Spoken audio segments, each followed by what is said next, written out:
Après 2 ans de travaux, c'est un espace flambant neuf qui est mis à disposition de toutes les femmes d'Argenteuil. Confirmant le besoin d'un lieu d'échange, d'écoute, de soutien et d'information, elles sont venues nombreuses pour célébrer cet événement.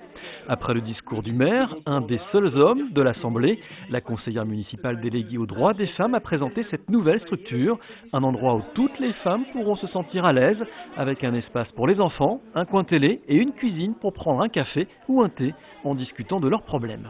Il est important pour moi que cette maison en fait sert aussi de lieu de rencontre, de lieu d'apaisement, parce que parfois il y a des conflits. La méconnaissance, vous savez, crée des préjugés.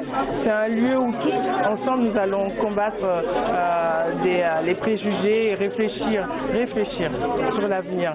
La Maison des Femmes dispose aussi d'un espace de documentation permettant de répondre à de nombreux sujets délicats.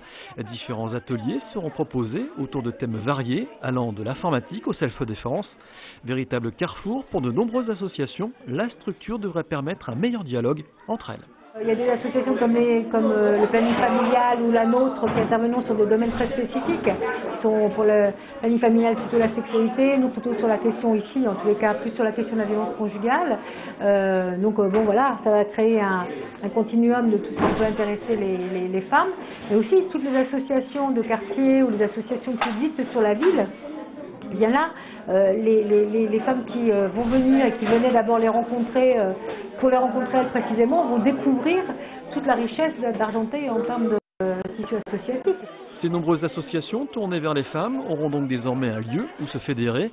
Avec l'ouverture de cette Maison des Femmes, la 4e ville d'Île-de-France corrige une anomalie et comble son retard sur de nombreuses villes du Val d'Oise.